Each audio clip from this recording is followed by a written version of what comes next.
All right, well, welcome to what we're calling Throwback Thursday here in student ministry. Our hope is that every Thursday, we're going to share with you a story of maybe a missionary, maybe a theologian from the past, someone who you've never heard about, to inspire you, to help you to be able to follow Christ and know Him better. So let's take a look at our first week of Throwback Thursday. And for week one, we're going to talk about Jim and Elisabeth Elliot. Who are Jim and Elisabeth Elliot? Jim and Elisabeth were missionaries to the Auca Indians in Ecuador. Their stories of perseverance, suffering, and even death have inspired many to go to the unchurched peoples of the world. Here is their story. Jim Elliot was born on October 8th, 1927, in Portland, Oregon, a Northwest guy. As a child, he was encouraged by his parents to be adventurous and to live for Christ. Jim knew Christ from an early age and was never afraid to speak about Him to his friends. At a young age, missions began to stir in Jim's heart, and he dreamt of reaching people who had never heard of Jesus before. Jim participated in the school newspaper, on the wrestling team, in school dramas, and even in the public speaking club. In 1945, Jim applied and got accepted to college. During that time, he became more and more passionate about the unreached people groups, and he was baffled that no one was doing much to reach out to them with the gospel of Jesus. In 1947, he went to Mexico on a short-term mission trip. This trip particularly influenced his decision to go to Central America as a missionary after college. Jim Elliot met his future wife Elisabeth while in college. Elisabeth said that she had always admired how Jim loved God and thought that he was quite handsome, and his passion for salvation of souls is what drew her to him. Both were involved in evangelism in downtown Chicago. And then after graduation, Jim Elliot and his new friend Pete Fleming arrived in Quito, Ecuador in February 1952. In May, Elisabeth completed her studies at Wheaton College and moved to Quito as well to be a missionary. Jim and Elisabeth began a courtship, although they weren't engaged until January 1953. And then in October, Jim and Elisabeth got married in Quito, Ecuador. 2 years later, on February 27th, 1955, their only child, Valerie, was born to them. This happy couple moved to the Shirla mission base and worked together as a team serving among the Quichita Indians. Jim kept wanting to reach the Auca Indians, a savage, unreached tribe, but they lived deep in the jungle and no one knew exactly where their village was. Not willing to give up on the savage tribe, Jim pulled together a team of 4 other men. They called it Operation Auca. They flew all over the jungle looking for thatched roofs, and one day they spotted a small Indian village among the Carey River, only a few miles from their base. The team was excited that God had answered their prayers in finding the Aucas and began to make trips with the plane to drop down supplies to the village. They began to set up a camp so they could be within reach of the Aucas. For 3 months, they would take turns being flown in and say welcoming phrases in the language that the Aucas spoke across the river to them.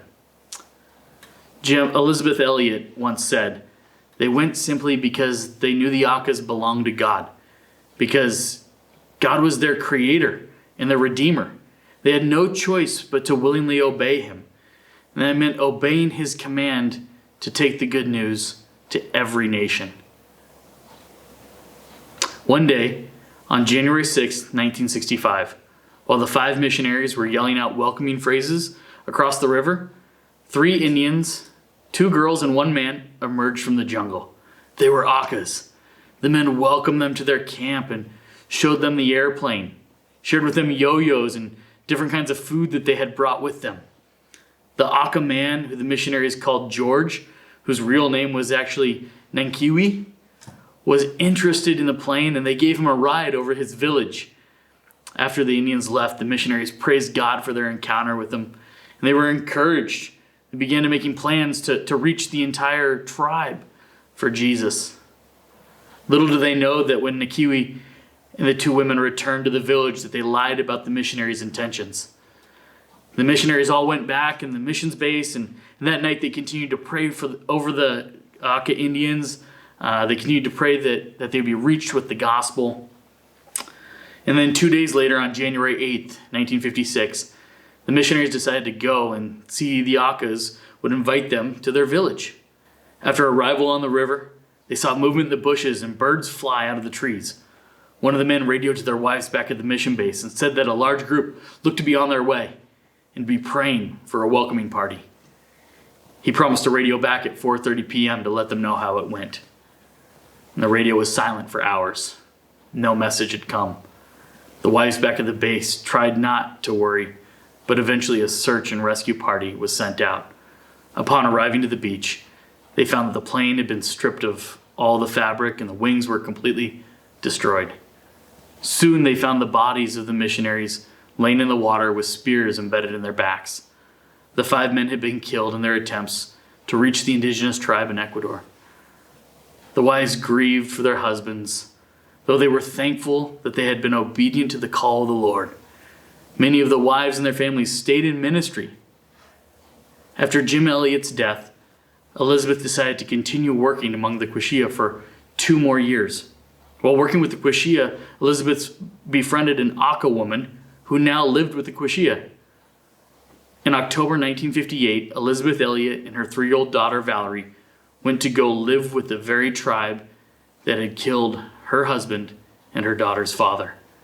Elisabeth was with the Aucas for only 2 years, but during that time, after moving to the village, Elisabeth began to teach the Auca Indians from the Bible.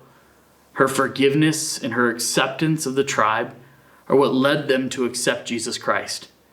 She taught them to forgive fearlessly, to love tremendously, which forever transformed their way of life. Jim and Elisabeth Elliot are 2 of the most influential people in the history of missions.